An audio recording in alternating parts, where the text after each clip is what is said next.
ضلع ہزارہ کے ایک دور رفتہ گاؤں میں ایک غریب کی 3 نوجوان بیٹیوں کو پیش آنے والا ایک واقعہ آپ دوستوں کے گوش گزار کرنے لگا ہوں۔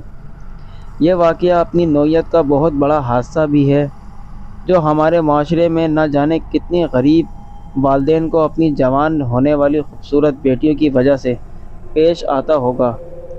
حیات محمد راولپنڈی کے ایک نسبتاً معروف علاقے میں، جسے آج کل پٹخ بھاٹا کے نام سے پکارا جاتا ہے، کہ ایک ہوٹل پر تنوری کا کام کرتا تھا۔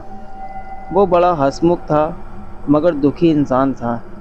بڑھاپے میں اس پر 3 جوان بیٹیوں کا بوجھ بھی تھا، جبکہ بڑی بیٹی اس نے ایک غریب ٹیکسی ڈرائیور کے ساتھ بیاہ دی تھی، جو بعد میں بہت برا انسان نکلا اور اس نے اپنی بیوی کی زندگی اجیرن بنا دی۔ جب اس سنگ دل انسان نے 3 جوان سالیوں کی خوبصورت اور غربت دیکھی تو اس کے اندر کا شیطان جاگ اٹھا، مگر اس کی بیوی نے اپنے شوہر کی سازشوں سے اپنے باپ کو بروقت آگاہ کر دیا۔ تب بوڑھے تنوری نے یہی مناسب سمجھا کہ وہ بیوی اور بچیوں کو آبائی گاؤں روانہ کر دے، کیونکہ یہاں ہر وقت خطرے سے دوچار رہنا پڑتا۔ چنانچہ وہ 2 روز کی چھٹی لے کر بچوں کو گاؤں چھوڑ آیا۔ حیات محمد کا گاؤں موجودہ ضلع مانسہرہ سے 40 میل دور مظفرآباد روڈ پر واقع ہے۔ پہلے یہ ضلع ہزارہ ہوا کرتا تھا۔ حیات محمد کی بیٹیاں شہر میں پڑھ کر جوان ہوئی تھیں، اس لیے کافی سلیقہ مند تھیں، اور اس طرح یہ کہ وہ بہت خوبصورت بھی تھیں۔ اس لیے گاؤں بھر میں ان کی خوبصورتی کا چرچا ہونے لگا اور ان کے گھر میں رشتوں کے لیے پیغامات آنے لگے۔ حیات محمد جب بھی 1-2 روز کے لیے گھر جاتا، اس کی بیوی اس کے سامنے کتنے ہی رشتوں کی بات کرتی، لیکن حیات محمد کی سوچ کچھ اور تھی۔ وہ کہتا، بیٹیوں کو پڑھا لکھا کر اس لیے بڑا نہیں کیا کہ انہیں گاؤں میں بیاہ دوں۔ میں گاؤں میں رکھا ہی کیا ہے؟ شہری لوگوں سے بیاہی جائیں گی تو 2 وقت کی روٹی تو سکون سے کھاتی رہیں گی، اور اس کے علاوہ اس کے پاس بیٹیوں کے بیاہنے کے لیے رقم بھی نہیں تھی۔ وقت گزرتا رہا، گاؤں کے لوگوں کے ساتھ تعلقات بڑھتے رہے، اور یوں گاؤں کی ایک لڑکی عائشہ حیات محمد کی بڑی بیٹی زاہدہ کی سہیلی بن گئی۔ عائشہ کی ماں بھی اپنے اکلوتے بیٹے کا رشتہ مانگ رہی تھی۔ اس کا بیٹا سعودی عرب میں تھا۔ دونوں ماں بیٹی نے زاہدہ کو بھی بہلا پھسلا لیا تھا۔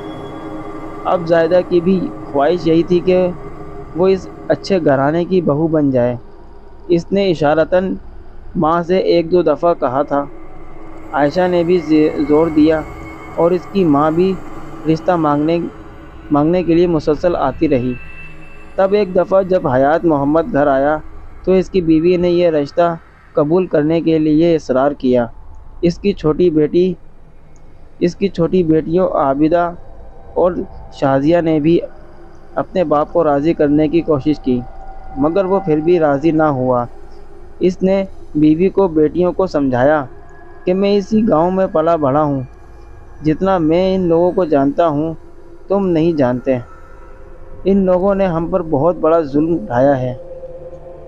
تم نے ساری عمر پنڈ میں گزار دی، تمہیں کیا پتہ اس گاؤں کے کیسے کیسے داغ میں نے سینے میں چھپائے رکھے ہیں۔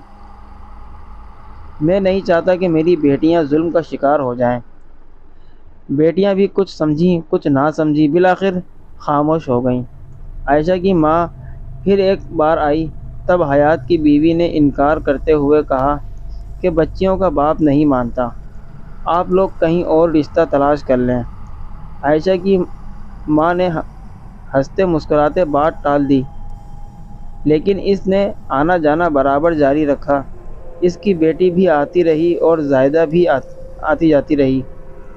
کچھ عرصہ گزر گیا، مگر حیات محمد کے گھر پریشانیوں نے ڈیرا ڈال لیا۔ ہوا یوں کہ حیات محمد 1-2 دن کی چھٹی پر گھر آیا شام کا کھانا کھا کر وہ بیوی کے ساتھ کچھ ضروری باتیں کر رہا تھا کہ اس کی چھوٹی بیٹی شازیہ بھاگتی ہوئی آئی۔ اس نے ماں باپ کو بتایا کہ زاہدہ پر جن آ گیا ہے۔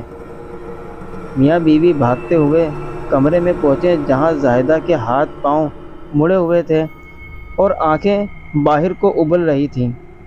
ماں کمزور دل کی تھی، بیٹی کی یہ حالت دیکھ نہ سکی، رونے لگی، مگر باپ نے حوصلے سے کام لیا اور زاہدہ کو پچکارنے لگا، اور جو کچھ دم درود اسے آتا تھا اس نے کیا، مگر اس کی حالت بگڑتی چلی جا رہی تھی۔ پہلے تو وہ غراتی رہی، پھر اس نے بال اکھاڑنے شروع کر دیے۔ نوجوان بیٹی کی یہ حالت دیکھ کر باپ بھی غم سے نڈھال ہو گیا۔ اب بیوی بھاگتی ہوئی ہمسائیوں کے گھر گئی، وہاں سے کچھ عورتیں آ گئیں، پھر کوئی آدمی گیا اور ایک عامل کو بلا لایا۔ عامل جی نے آتے ہی 2-3 چھریاں منگوائیں اور گرم کر کے زاہدہ کے تلووں اور جسم کو داغنا شروع کر دیا۔ اس نے بڑے وحشیانہ طریقے سے زاہدہ کو مارا بھی۔ ادھر زاہدہ کی حالت اور بگڑتی جا رہی تھی۔ پھر اس نے اپنی گردن چارپائی کی پائتی میں پھنسا لی۔ حیات محمد نے بیٹی کی یہ حالت دیکھی تو عامل کو پکڑ لیا، وہ ناراض ہو کر چلا گیا۔ تب سب لوگ زاہدہ پر آنے والے جن کو منانے لگے۔ رفتہ رفتہ زاہدہ کی حالت نارمل ہونے لگی۔ بالآخر وہ اٹھ بیٹھی۔ اپنے ارد گرد مجمع اکٹھا دیکھ کر اس نے کہا، مجھے کیا ہوا تھا؟ آپ لوگ کیوں اکٹھے ہو گئے؟ تب اسے ماں نے دودھ گرم کر کے پلایا۔ بہنوں نے تشدد والی جگہوں پر پٹیاں باندھی تھیں۔ حیات محمد اس صدمے سے نڈھال ہو کر کام پر واپس چلا گیا۔ اسے بیٹی کی اس بیماری پر بڑا دکھ ہوا تھا۔ وہ اپنے آپ کو مزید بوڑھا سمجھنے لگا۔ بڑی بیٹی کو ملنے والے دکھ کیا کم تھے کہ اب دوسری بیٹی کو بھی دکھوں کے بھنور میں پھنس گئی تھی۔